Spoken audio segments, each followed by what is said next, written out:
Mike took out his smartphone and shoved it in my face. Look, isn't she cute? What appeared was a girl in a uniform, making a peace sign.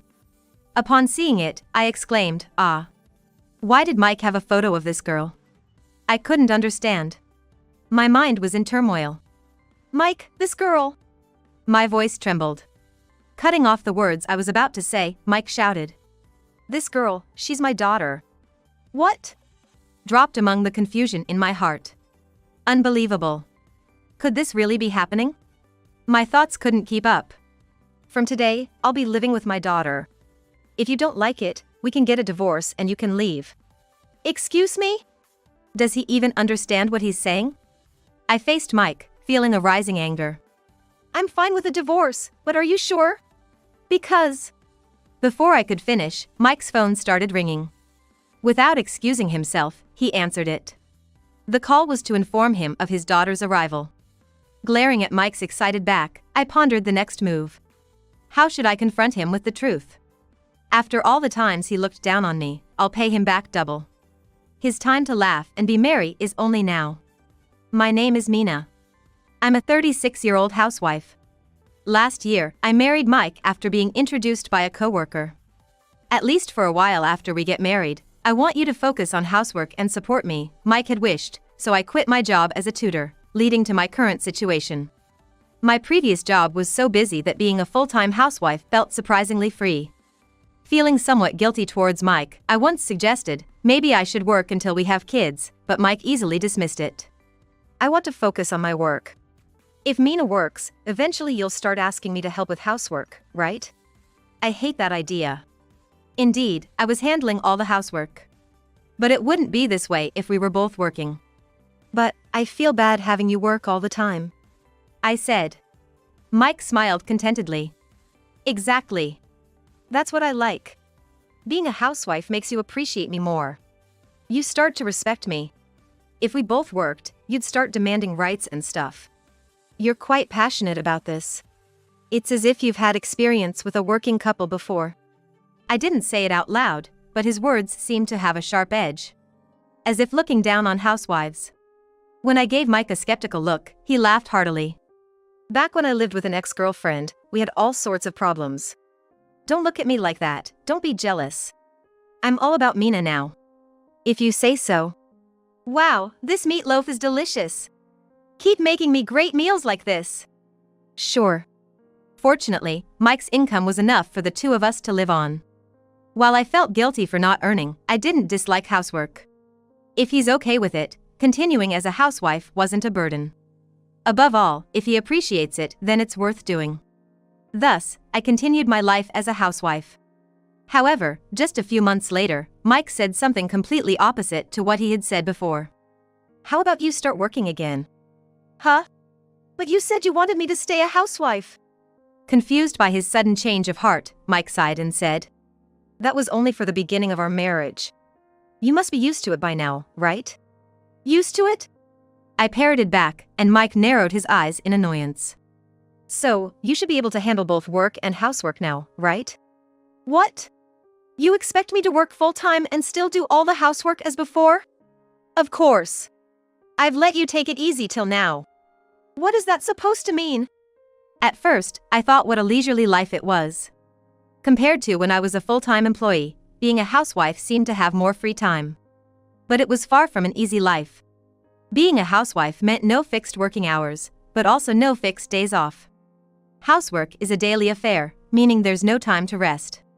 Mike relaxed on his days off, but I was actually busier, trying to cater to his needs. I made dishes he wanted, even if I had to look up recipes, and kept the house clean to meet his demands. If I ever slacked off, I'd be mocked with, "Can't you even do this as a housewife?" After getting married, there wasn't a single day I felt I could relax. "And when I said I wanted to take a part-time job, you refused." "Yeah, because part-time jobs are just for pocket money, right? I can't stand the idea of you slacking off on housework because of that." At his reasoning, I was speechless and froze. He wanted me to be a stay-at-home wife on his terms, and now this? It's like I'm some kind of parasite. "Anyway, I've supported you all this time, so it's about time you start working and pay me back," Mike said as if it was the most natural thing in the world. I was speechless. I couldn't agree with doing things Mike's way. But thinking about the future, it's important for me to start earning my own income. Who knows when he'll start saying we should split the living expenses. A few days later, I returned to my job as a tutor. I hadn't expected to find a job so quickly. The tutoring school I worked at before getting married happened to be hiring. Thankfully, I was lucky enough to get the job. Goodbye, teacher. Yes, goodbye. Take care. Returning to work was hard, but the students were also adorable and made it worthwhile. I teach middle school students. Of course, some were there reluctantly, just because their parents said so. Those kids are the hardest to teach because they lack motivation. I've told you, no smartphones during class, Julie. I was dealing with the student known as the biggest troublemaker in the tutoring school. Julie Brown. When she enrolled, her mother had high hopes. But the girl herself was either sleeping or on her phone every time. And she didn't seem the least bit remorseful no matter how many times she was warned. You've come all this way, let's work hard together, okay? The girl with bright brown hair glanced at me and snorted disdainfully. Maybe it's your teaching that's the problem? You should make the lessons more interesting if you want us to care. You have a point. But for that to happen, I need your cooperation. What? I'm paying, so I'm the customer here, right? And you're telling the customer what to do. Despite being more than 20 years younger, she was defiant. Honestly, it was frustrating, but the fact that she could come up with a comeback so quickly showed she was smart. If only she applied herself, she could improve her grades. But it's hard when the person herself has no motivation at all. She seemed to enjoy making things difficult, always smirking confidently. Eventually, she stood up, grabbing her things. Is the lecture over? I mean, I'm here, isn't that enough? The problem is your teaching. See ya. I wish I could just leave her be. But then I'd get complaints from her mother. This is tough. With my head in my hands, I headed home. The first thing I saw upon returning was Mike on the couch, messing with his smartphone. I'm home. When I spoke, Mike kept his eyes on his phone and let out a dissatisfied grunt. You're late. I'm starving here. Dinner's not ready? It's in the fridge, just heat it up like I always tell you. Why do I have to prepare my own meal when I'm tired from work? What's the point of getting married if I don't understand? Since returning to work, we've had this conversation countless times. Usually, I get home first, but once or twice a week, Mike gets home before me. He says he can't cook, so I suggested he could buy some ready-made meals if he couldn't wait, but he refused. You just want to take it easy, don't you? And you call yourself a wife. You were so diligent during our honeymoon phase. It's amazing how things change in just a few months. You're the one who changed first. Moving from a stay-at-home wife to full-time meant we should have shared the chores. Yet, refusing that left me with two choices: cut corners or overextend myself. For some reason, Mike couldn't stand me cutting corners. So, I had no choice but to overextend. I'd prepare dinner early in the morning, store it in the fridge, and quickly reheat it upon returning home. It felt like I was living like a slave, too drained to even argue. I don't even know why I didn't divorce him then. I guess part of me considered it when I decided to go back to full-time work. But without a clear trigger, I couldn't bring myself to do it. Then, one day, something happened that pushed me over the edge. Mike came home drunk. At least change into your pajamas first. Huh? You're so picky. That's why you're not good enough for me. What? He collapsed onto the bed in his suit, snoring away with his smartphone in hand. I can't just leave him like this, I thought, trying to move his phone away. That's when a message popped up on the screen. My eyes widened in shock. What's this? Had a great time today. We should have a sleepover again soon. The message was from someone named Cindy, likely a woman. From the message, it was clear he'd been drinking with this Cindy today. A sleepover, huh? Mentioning again implied this wasn't their first. It was too soon to jump to conclusions, but it was enough to suspect infidelity. If Mike was cheating, I couldn't let it slide. I'd divorce him. Unfortunately, his phone was locked, so I couldn't gather more evidence right then. The next day, I immediately hired a private investigator. It was expensive and they warned me they might not find anything. But within days, they presented clear evidence. Mike had been leaving his Wednesday night. drinking sessions with coworkers early to meet a woman. And they'd go to a hotel together. After all the times he treated me like a slave, to think he was also cheating. The moment I realized Mike had betrayed me, I was filled with rage more than shock or sadness. I can't forgive this. I was determined not to let him get away with it.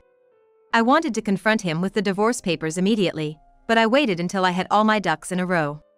After gathering enough evidence for divorce, I just needed to find the right moment. Meanwhile, I kept up with the minimal housework, biding my time. "You seem to be in a good mood lately, Mina," Mike commented one morning when we both had the day off. After breakfast, as I was doing the dishes, he lounged on the sofa and spoke up. "Do you think so?" I replied non-committally, and he nodded. "Yeah, you haven't been nagging about ready meals or bossing me around. Good for you." He seemed to think he was praising me. Looking for my reaction. Did he really think I'd be pleased? I felt no pride in being praised like this. Was he referring to when I asked him to take care of himself as bossing him around? Cheating on me and then acting so condescending? Or maybe I'm at fault for being looked down upon like this. A sense of unease spread through me. Mike, grinning, stood next to me as I was doing the dishes. "If you can handle this much, Mina, then you'll be fine." "Fine with what?" "Be happy. Our family is getting bigger." "What?" I stopped washing the dishes and tilted my head, confused. I had no idea what he was talking about. Mike, a man, couldn't possibly be pregnant, could he? He took out his smartphone and thrust it in my face. "Look, isn't she cute?" What appeared was a girl in a uniform, making a peace sign. I exclaimed in surprise upon seeing it. Why did Mike have a photo of this girl? I couldn't understand. My mind was in turmoil. "Mike, this girl." My voice trembled. Interrupting what I was about to say, Mike shouted. "This girl, she's my daughter." "What?" It felt like a bomb had been dropped in the midst of my confusion. I almost screamed out loud and covered my mouth with my hand in shock. Unbelievable. Could this really be happening? My thoughts couldn't keep up. A few seconds later, I managed to squeeze out some words and softly asked Mike. "This girl is your daughter? But you said you've never been married." Before we got married, we had thoroughly checked each other's family backgrounds. Mike had no record of a previous marriage. Mike smiled proudly in response to my agitation. "I lived with her mother but never married. Kind of like a secret child, huh? Like a celebrity, right?" Despite it being nothing to brag about, Mike told me with an air of superiority. He continued with another unbelievable statement. "She's moving in with us starting today. If you don't like it, we can get a divorce and you can leave." "What?" I was flabbergasted and frowned. Does he even understand what he's saying? Suddenly revealing a secret child and declaring she would move in, leaving me no choice in the matter. This was beyond a joke. He was completely underestimating me.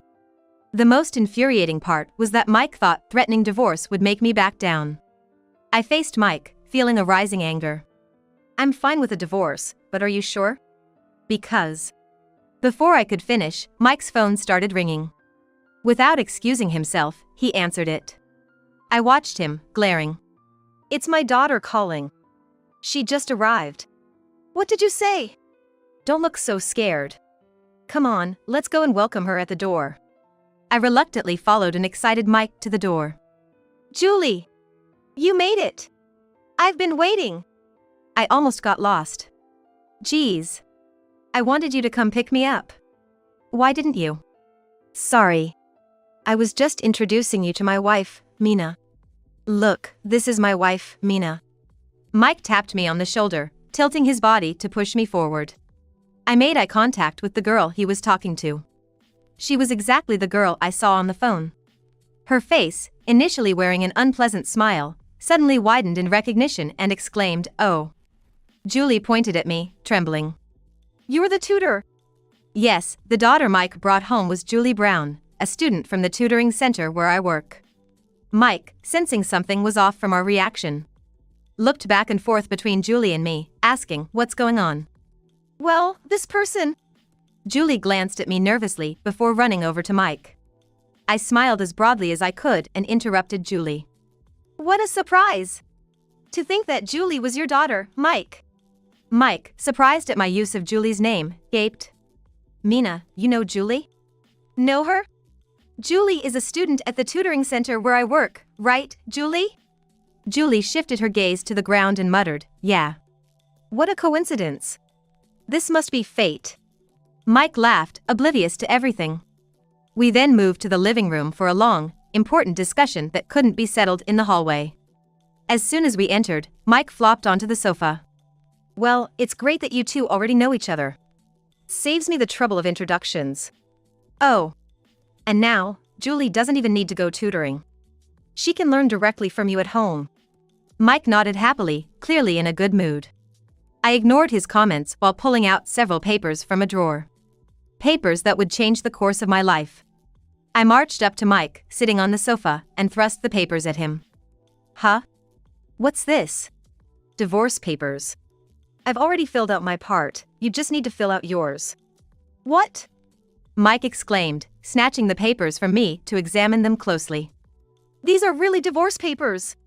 Hey! Mina, why would you bring such a thing? Oh, didn't you say it yourself? Forgot? If you don't like it, we can get a divorce and you can leave. Mike was speechless, his mouth opening and closing. I did say that, but I meant it as a figure of speech. I never thought Mina would actually confront me with such a thing. Oh. And where does this confidence come from, I wonder? It's not like your looks or income are exceptional. Not to mention your personality. What did you say? Mike's face turned red with anger. All this high and mighty talk. I won't accept it. I'm not agreeing to a divorce. But you were the one who suggested divorce first. Are you going back on your word now? I never said that. Do you have any proof I said it? Unless you recorded it, but you didn't, right? We shouldn't even be talking about divorce, it's ridiculous. Mike's ease at lying only fueled my anger further. His audacity knew no bounds. Not only retracting his statement, but acting as if it never happened. What's infuriating is that Mike thought, even after making such outrageous statements, I would simply accept them. Perhaps the old me would have silently agreed without protest. But I'm different now. I have obtained a significant weapon in my hands. I handed him that weapon, the papers. I didn't record it, but I have this. What do you think? This? What is this? Mike hesitantly took the papers and gasped. Why do you have this? Where did you get these photos? I nearly laughed at how flustered he was. The photos that had shaken Mike so much were ones I obtained from a detective agency, showing him with his affair partner. They're well taken, right? Perfect as evidence of your affair, don't you think? Ideal for sealing the deal on a divorce. No, that. Mike looked desperately from side to side. His previously confident demeanor gone, resembling a cornered suspect. There are plenty more where that came from. It was quite the effort gathering these. Look, Julie, you should see this too. No, Julie tried to refuse, but when I insisted on showing her, she froze. Mom? She cried out in disbelief, her face a mix of shock and confusion. Yes, that's Cindy Brown in the photos. Your mother, and Mike's affair partner. Julie glared at me bitterly after a moment's hesitation. Don't call my mom an affair partner. She and Dad are my parents. It's not weird for them to meet. Mike seized the moment to add. Yeah. Cindy and I are Julie's parents. There's nothing strange about us meeting. The audacity to say such things, even when confronted with undeniable proof. There's no evidence you and Cindy were ever married. She's a single mother, and you have no divorce record, right? Besides, even if you were ex-spouses, sneaking off to hotels without telling your current wife is wrong.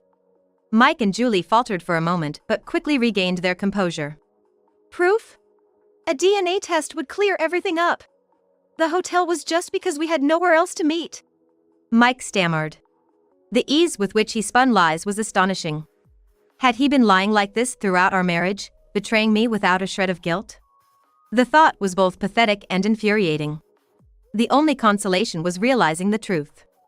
The idea of spending the rest of my life with Mike sent shivers down my spine. Well, Cindy had no intention of getting back with you, did she? Huh? How would you know that, Mina? Because. I glanced at Julie, who remained silent. Julie's gaze awkwardly shifted away as it met mine. Julie told me once at the tutoring center. Cindy has a man she plans to marry soon. And for the wedding fund, Julie was going to get money from her father. What? Mike looked back and forth between me and Julie. No, that can't be true, right, Julie? Cindy remarrying? And trying to take money from me, that's just cruel, right? Well, Julie mumbled something, clearly finding it hard to speak. Seeing this, Mike became furious. Is that true? That bastard Cindy. No wonder it was odd she suddenly wanted to leave Julie with me for a bit. Just dumping her daughter on me because she's a nuisance for her remarriage? It's not like that, Dad. Mom wouldn't. How is it not like that? It's exactly like that, isn't it? That woman, thinking she could just leave her daughter with me for a few months and get a large sum of money in return, promising to thank me, what nonsense. Mike muttered resentfully to himself. Convinced he was the victim. Enough with his tragic hero act. Besides, I don't have time for this farce. What Cindy plans doesn't matter to me. The problem is, Mike, you had an affair. That's it. I want a divorce and alimony. Please sign the divorce papers quickly. Wait, Mina. I was deceived too. I never imagined it would come to this. Mike pleaded, reaching out to me, but I swiftly brushed his hand aside. Disgusting. How much more can he underestimate people? Does he really think such excuses will work? You weren't deceived. You gave in to your desires and had an affair with Cindy. Then, blinded by money, you took Julie in. That's the truth, isn't it? Even if that's the truth, it was under different pretenses. I was deceived. It's pointless arguing. He can't even admit to his own actions. This man is beyond help. I can't deal with this. You three can discuss this among yourselves. It has nothing to do with me, and frankly, I couldn't care less. If you won't sign the divorce papers now, we'll have to discuss it later with a lawyer. I had already prepared for the divorce, packing only what I needed into one carry-on suitcase. Being a housewife, I wasn't allowed to spend money freely, so the things I truly valued were surprisingly few. I grabbed my suitcase and car keys, quickening my pace towards the door. Hey! Wait, Mina! We're not done talking. Are you just going to abandon me like this? Mike staggered after me, his self-centeredness on full display. He had always only thought about himself. Telling me to be a housewife because he didn't want to do housework. Then telling me to work because he begrudged the money. It's laughable that I ever listened to him. Hey! Mina! Just listen to me a little longer.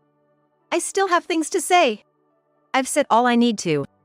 I have so much resentment towards you that I couldn't possibly express it all in the time we have, so I'll condense it all and consult a lawyer. But what about the housework if you're gone? Julie is here starting today, and I've already bought a car expecting your salary. Where's the money going to come from? His disappointment is astounding, even now. You can do the housework yourself. Work it out with Julie. And don't rely on others for money. It's your responsibility for buying a car without consulting me. Don't dump it all on me. But I had never been able to firmly retaliate against Mike like this before. But once I did, it was easy. Seeing a grown man tear up and slump was both pitiful and comical. Julie peered out from behind Mike, tentatively. Mina, please, think it over calmly. You're just upset now. You'll regret it later. Julie's forced smile was new to me. She must have realized her situation was dire. Her mother was caught up in a new romance and couldn't be relied on. Her father was incapable of housework and burdened with car loans and upcoming other payments. It makes sense she'd try to convince me to stay. It's the first time you've called me. You never even looked up from your phone during classes, much less made eye contact. Julie, things might be tough from here on, but hang in there. If it's about your studies, you can always talk to me at the tutoring center. Oh, but maybe you won't need that anymore. You never seem to have the motivation, and tutoring fees can be quite expensive. Mike might not even be able to afford tutoring fees anymore. Julie's face was filled with despair. Wait! Please! Well, take care then, I said, shaking off the pleading voice and getting into my car. After that, Mike and I got divorced. Mike begged for reconciliation, claiming he would change, that he would be reborn. But how could I possibly believe that now? If you keep this up, I'll take the evidence of your affair and storm into your workplace. Despite appearances, Mike was very concerned about what others thought. Being known as a cheater who drove his wife away was the last thing he wanted. As expected, Mike accepted the affair. Life after the divorce seemed to be quite hard for him. Julie apparently couldn't do any household chores either, resulting in meals made entirely of pre-packaged foods. They pushed cleaning and laundry onto each other, turning their home into a mess. The sink was overflowing with dishes, and the garbage disposal was clogged. I'll pay, so could you help out? He begged, but who would willingly go back to that? Why don't you use that money to hire a professional? I suggested it kindly. Sure enough, Julie quit the tutoring center. It's a pity if she had been serious about her studies, but with her attitude, it was a waste of money anyway. I continue to work as a tutoring teacher. I have honest students and those with a bit of trouble. Yet, none are as problematic as Julie, making my job much less stressful lately. What I've learned is that when children have issues, often their parents do too. As a seasoned teacher who deals with both students and their parents, this has been a valuable lesson. If I ever remarry and become someone's parent, I hope to help my child become a respectable adult. At least, I vow not to end up like that family.